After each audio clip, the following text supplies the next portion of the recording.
Definitely. What can or should we learn from the themes within the movie? Hoarding Pieces. What do you think? If somebody holds their hand out like this to get their money back, you don't give it to them. That's what we should learn. First off, throw it at the way I would have threw that man money in the dirt, you man. sick. That part killed me, y'all. I'm not gonna lie. That whole he stuck his arm out there and got snatched out the building. Like, come on, man. You'd be like, nah, hey, Vulcan, we don't want to hear no negative critiques from you. You gave it a 9. You called it a masterpiece. Yeah, it was very telling watching the main vampire, how he was able to will people into his cult. But biting them in the neck? That's pretty good. Yeah. What are you talking about? Fighting. It was in their blood. That's how vampires force or choice. You're my cult now. You're my cult. You remember. As for me, one of the things that I did like about this movie, that I think everyone should take a go, is Black ownership in a space where it's not common or wanted. And they went out and they bought cash the building and owned it, so they can do their own thing. They can do the type of music they want, type of dancing that they want, all that good stuff. They didn't come into town and look for like handouts. You know, they got big boy money or grown man money and grown man bullets. You understand what I'm saying? Plato y plomo. The themes of the movie, learning from, I didn't like. It was interesting to have one brother's with the white passing the white lady, and the other brothers with this big black woman. I didn't like that. I didn't like why did he have to have a big old black woman? Because the average black woman right now weighs 187 pounds. Well, thematically, they had to. You saying he needed a better looking black woman? Why couldn't they give him like a Dorothy Dandridge or somebody like that? Betty Boop. So basically, what you're saying is she was too fat and black for you. I just wonder why a lot of times, a lot of the black movies, basically, when you look at Tom Cruise and Brad Pitt and Leonardo DiCaprio's wives in a lot of movies, they get attractive white women. That's why you didn't give it a 10. Now I get it now. Oh wow! I'm like, why can't he get a comparable black woman as his thingamabobber? His thingamabobber is crazy. And she wasn't an unattractive black woman, by the way. On this show. This is the hottest show on the planet right now. What's the debate? Ain't no debate.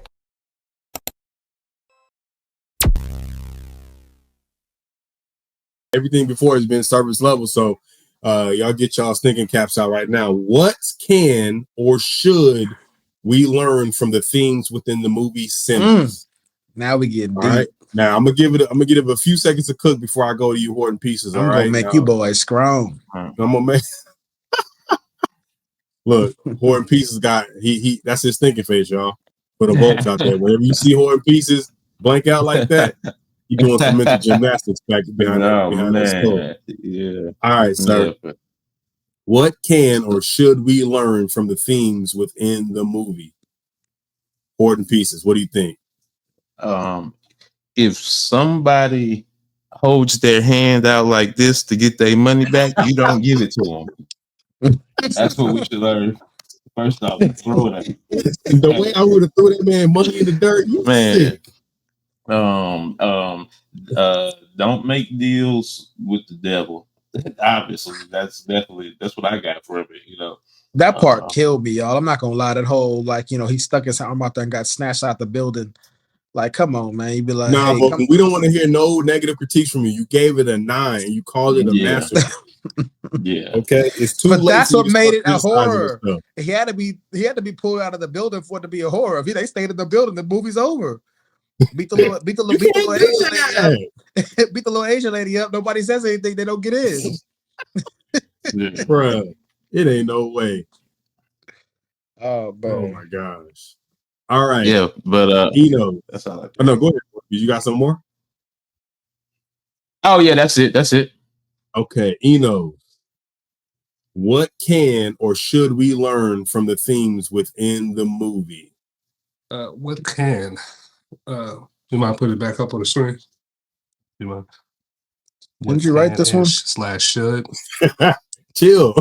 Put your shirt back on. 2 things I could think of. 2 things we can learn and should learn. That's not what that question says. What can we? What can or should we learn from the themes within the movie? You want me to put a mouse and ball on top of it? Yeah, we should learn what I said earlier, the significance and the power of negotiation. And what we can learn from is noticing characteristics of a cult leader. I was very telling watching that the main vampire, how he was able to will people into his cult. But biting them in the neck. That's pretty good. Yeah, what are you talking about? Fighting. It was in their blood. That's Was how that vampires force work. or choice? You're my cult now. You're my cult. God, you remember? He said he willed him in. Hey, come on out here, man. He did. Well, that's how he got the. I think that's how he got the white people in the movie. You saw the same movie he taught their language. He taught their language. Mine doesn't do it. If you remember when he went to their house, the lady, he was like, the Indians chasing me, and the owners of the house was like, "You sure those are not fair skin and words?" So he knows real quick. He was able to relate to them. The language that he talked to them was gold. I don't know if you remember that. He paid them. Yeah. I got money. Let me in. Everyone speaks that language. It's actually like the universal. That's one of the things. Yeah, and he kept that gold. Trust me, he got that gold back.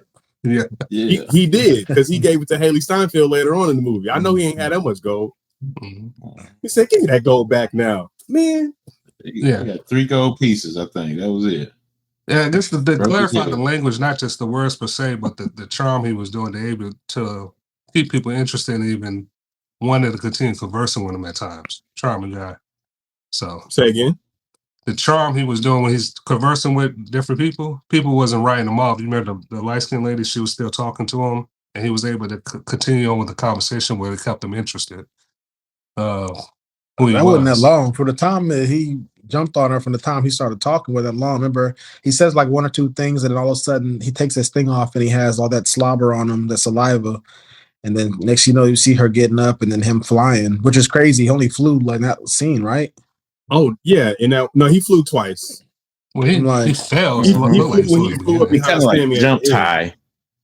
I'm like, was he the only one that could fly? Could they fly? I'm like, that was a horrible strategy from the vampires to just run in there like that if they could fly. You know what I'm saying? Like, one of them got burned. It's a 9. You gave it a 9. Get off that movie's back, man. It's as close to perfect as it can be without being perfect. If the vampires would have been the smartest people in that room, it would have been a movie. You know what I'm saying? Well, there was a lot of poor people in that movie, so. Whoa, what's that? Elitism. Poor people don't have access to education like logic with money do. I don't know if you know, but a lot of them were sharecroppers. So just recently removed from slavery, where they weren't even allowed to read. So expecting them to be the smartest in the room, that's a stretch. I'm not saying they're not smart. So that's kind of my whole point, even more so, is that the vampire, who has wisdom from centuries, however long he's been alive, they had a horrible. Their strategy was, I'm going to run in as fast as I can and try to grab somebody. That was it. Wild. It's like, I mean, this is the run past this artillery, this machine gun he has. Well, all his little vampire minions is pretty much gone, except for like a couple of them in that water. Listen, these vampires are watered down, because Smoke was they was going hand in hand with just regular human beings and dying. And then what kind of cult leader lets the two, Michael B and his girl ran off? It's like, what kind of cult leader doesn't make sure all the people stay with him during the fight? So basically, the two at the end was scary. He was busy monologuing like every villain does. That's their undoing. He has me. He was monologuing. He had me. Got. And what did he do? He starts monologuing. That'd be the reason why I said no. Behind the scenes. Exactly. I always want to talk about this. As for me, one of the things that I did like about this movie, that I think everyone should take a go, is Black ownership in a space where it's not common or wanted. Well, he doesn't own it yet. I think he gets to own it after 25 years. No.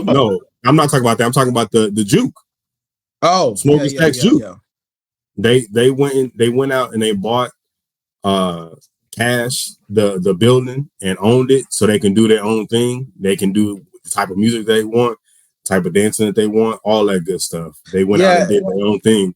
They didn't come into town and look for like handouts. You know, they got big boy money or grown man money and grown man bullets. You understand what I'm saying? Plato y plomo. Yeah, whenever they were exchanging the money and everything like that, I thought they were trying to show how big and tough they were because they just got done kicking it with Al Capone or whatever it was. But then ends up being true at the end that they were planning on, getting rid of those two black guys. Then anyway, so him saying if they come over here, if your KKK people come over here, I'm gonna shoot them where they stand. I thought, okay, they're trying to convince us audience members that Michael B. Jordan is big and bad still. Yeah, but ended up being true at the end. So I thought that was pretty cool as well. Are y'all convinced that Michael B. Jordan is a bad guy? I always struggle with that to some extent. Like I'm not all the way convinced he's really bad. Oh, like when he plays the bad guy, his believability is he doesn't lower. Do it very often. What Killmonger here? Where else has he played? Yeah, because when Denzel did it in Training Day, I was like, whoa, that is an awful man. That's Denzel. How much of that do you contribute to the writing though? In Killmonger, he was more of an anti-hero as opposed to a villain. Same thing here. I think some people just don't have that. Like I don't have that face. Some people don't have the face to play a bad guy role. I don't think Michael B. Jordan. Like this guy's a gangster. His real name parents. I own with both parents. So yeah, I think that's but I thought he did a really good job. Because it showed a lot of his human side. He was if you look at the beginning, he was actually the protector. He was actually protecting. I forgot the guy name with the guitar. Yeah. So I thought that was pretty cool how they were protecting their cousin. They even said, "Hey, look, is he putting his hands on you?" So they were making sure. I thought that was pretty cool how they did that. They look overprotective because like the guys who may be street, maybe into some bad stuff. We all kind of grew up around people like that, I'm assuming. But in my life, I'd be around people who weren't the best of people, but they protected me. In a lot of ways. He also taught about the button at the top without telling them about making sure it's clean first. Oh, was he really protecting him? Yeah. All he was saying is, I know where that sweat came from. That's all he's saying, man. You said she walked there. So she didn't say how far. She didn't say how far. So this just a little bit of electrolytes. That's all. Okay. Hey. So what y'all think? Do y'all think was he convincing as a bad guy? We way off the question. I don't think he was a bad guy in this movie. Yeah, he was like an anti-hero. At worst. Really, he's just the at best a black sheep, but he's just the other brother. He's the bad brother, but he's not a bad guy. Thematically, even after he was a vampire, he still even wasn't really a bad guy. He did shoot two people, and two people got shot in the street. Well, yeah, we're not so much a bad guy. No, you talk about a tough guy. We'll say he's a tough guy. Yeah. He shot them. He made a statement, and keep in mind they were stealing from him. Yeah. Because remember he threatened the other musician whenever he was threatening his cousin. He said, "You threatened him again," and he told him, he best let him know, like, don't do that.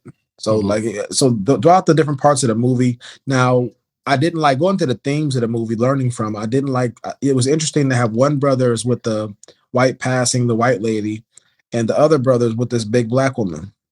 I didn't like that. I didn't like why did he have to have a big old black woman? Because the average black woman right now weighs 187 pounds. Well, thematically, they had to. You saying he needed a better looking black woman? Why couldn't they give him like a Dorothy Dandridge or somebody like that? Why couldn't get a Betty Boop? So basically, what you're saying, she was too fat and black for you. I just wonder why. A lot of times, a lot of the black movies, basically, when you look at Tom Cruise and Brad Pitt and Leonardo DiCaprio's wives, in a lot of movies, they get attractive white women. That's why you didn't give it a 10. I get it now. Oh wow! I'm like, why can't he get a comparable black woman as his thingamabobber? His thingamabobber is crazy. Because And she She's wasn't an Southern, unattractive that's black a woman, by the cornbread way. fed Southern black woman. Yeah, she was cornbread fed. You wilding out, sir. But you wilding out. but she was still bigger than everybody else in the movie, except for the guy who sold him the place. They probably about the same size. And these You are said good bigger looking than everybody guys else with in the money. movie is crazy. She She's not was even bigger that than- big. She was bigger than everybody else in the movie, man. He's Vulcan Oh right now. my That's a big old God. gal. All right. That was a That big was a old beautiful gal. lady, man. Walker. Very beautiful Let me ask woman. this question. If her weight had been at the bottom and not up top, would it have been different for you? Inquiring minds want to know. Well, I mean, I don't even remember what her bottom looked like that. We didn't get a chance to see that a whole lot. Well, that's the point. It ain't there. That's why they didn't focus on it. But I'm saying she was top heavy in the movie. If she had been, what we prefer traditionally thick as a swamp possum, Do you want she been more preferable or more fitting as the love interest of Smoke? So going into the themes of the movie, I think that we got to understand that, a lot of times life imitates art, and we got to stop telling our beautiful sisters that their weight doesn't matter. Oh my gosh. And the woman at that time period wasn't that big. It's interesting too. She I was seen eating somebody hog when they was Right. people was going over certain reviews. I read in the comment like, was I the only one that thought this was his mom when the scene first started? We didn't know what that was at first. Yo, Oh, okay. We didn't know what that was at first. Yeah. I didn't. Okay, towards the end, you see what's going on. Okay, I see what's about to happen right here. But I'm like, come on, man. There's no reason. The Asian man got a nice woman that's smaller than him. The white guys had white women smaller than them. You see this black guy with a woman that's bigger than him. So basically, you saying the only fat black woman in this whole movie, and why he got to be with the protagonist? Why she got to be with the protagonist? Yeah, because now you got all these big girls thinking they're gonna get with the gangster and the thug that's cool with the business and all that good and stuff. No.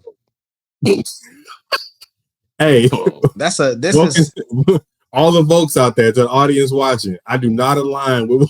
Is this genre fantasy or horror? Which one is this? Wow! Can I separate? now. Look, Spelman and other universities, it's getting so bad. They're starting to take out athletics and put in like fitness and stuff like that into the curriculum because, as a community, we're getting too big.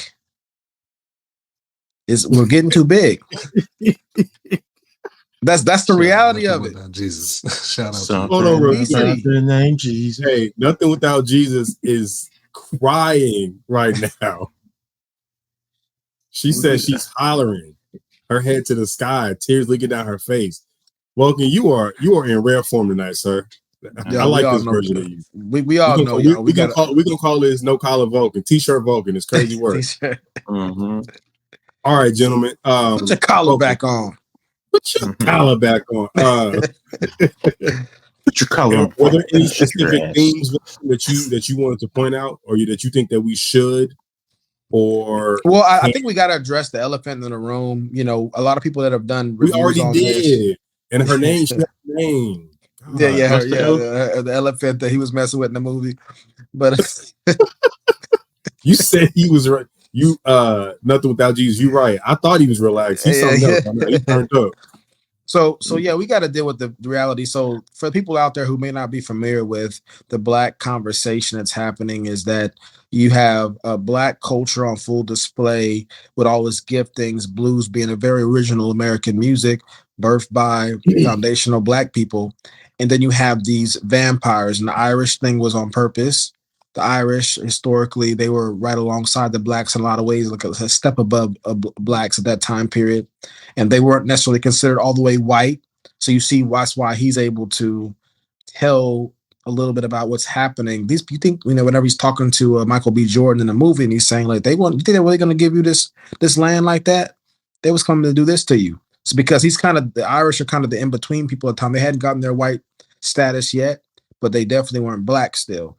And a lot of people out there black have Irish names because we tended to intermingle with them because they were closer to us. Facts. As far as status. Henry lineage. Yeah.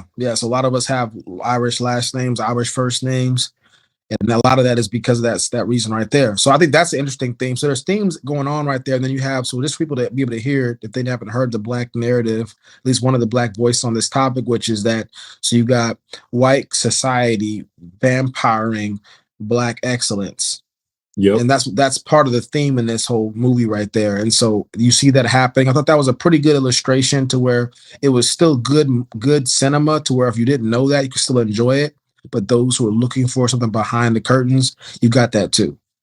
Yeah. I thought that was really cool. Where he wanted Sammy's power as his way to the next level. Yeah. And I wish they would have developed that a little bit more. But even hearing you say that right there, it really it still impacted me. Yeah, and I agree with that. There were some themes in there that I think needed to be fleshed out a little bit more. That's why I gave it, the 6 or 7 that I gave. Mm-hmm. All right. Thematically, does anyone want to add anything before we move on to the next topic?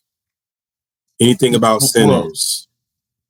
Just to add on to what James said, the historical. Hold on, real quick. Let's go in order. Or in pieces. What you got?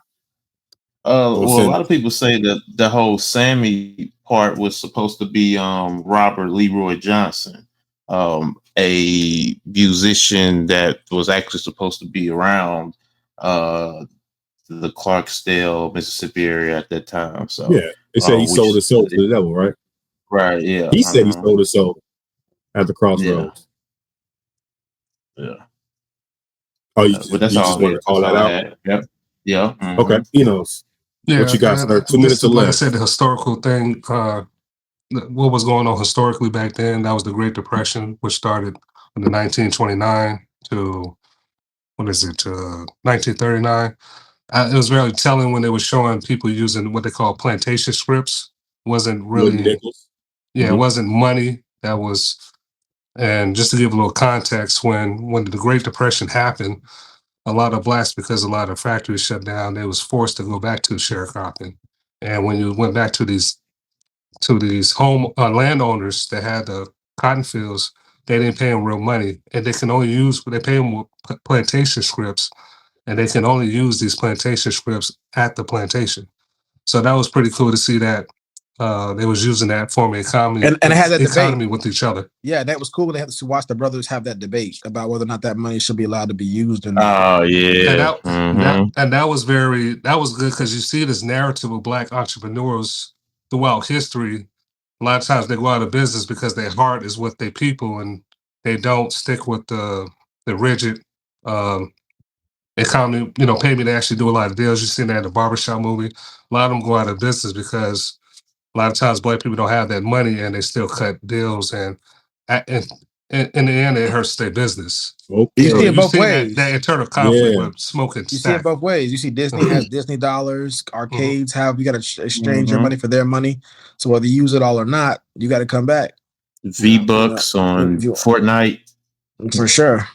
So that was good to point that out. And more what Vulcan was saying earlier, with people, if you don't know this, I'm down here in Georgia, so if you go to Savannah, that's the second biggest St. Patrick's parade I believe in America.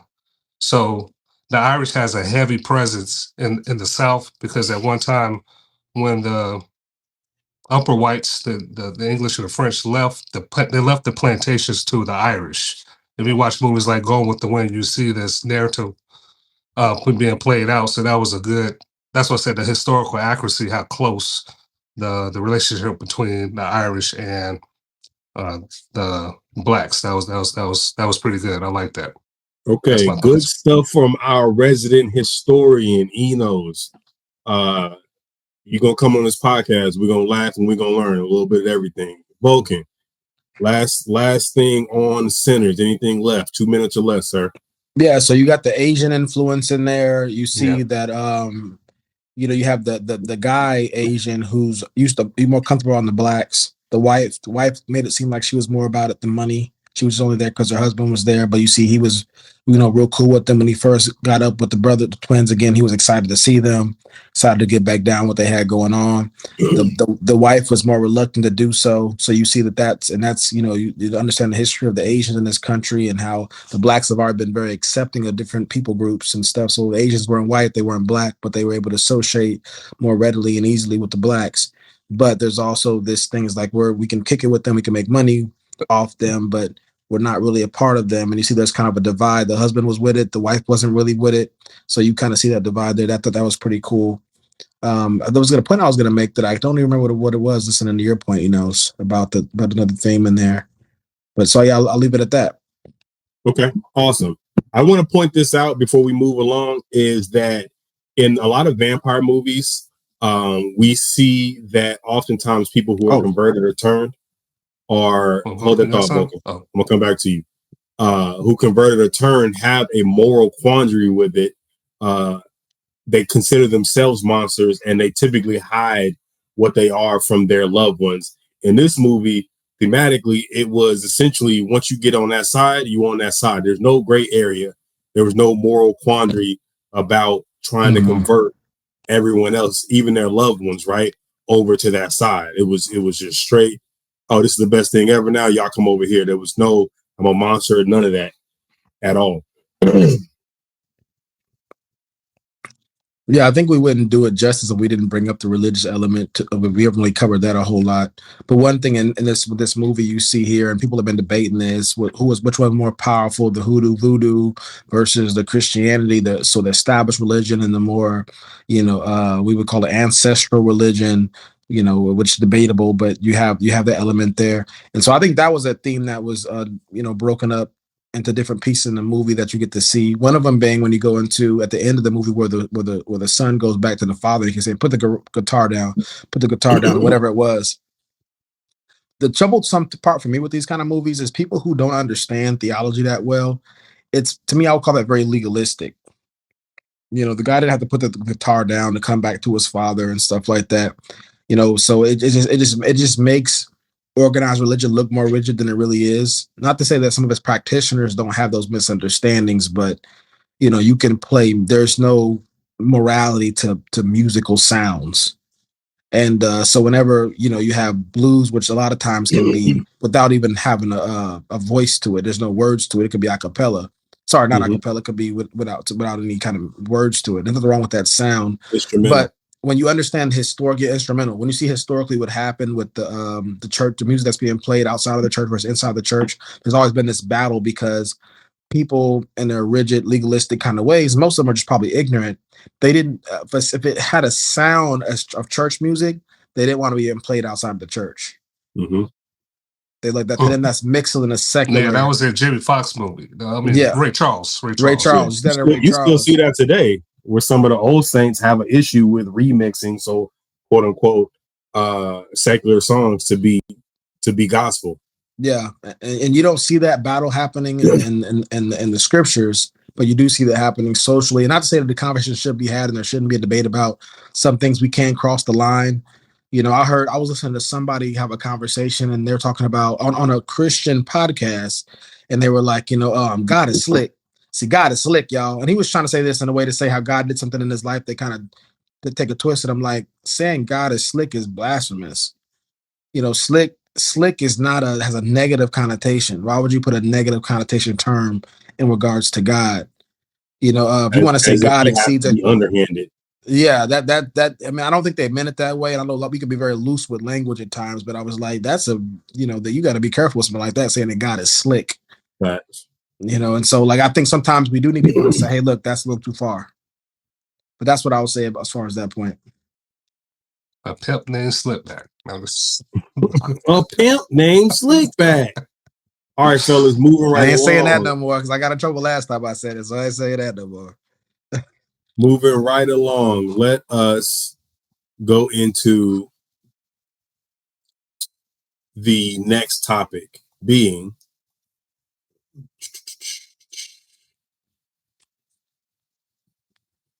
I'm here to stand on my soapbox and proclaim that to the world.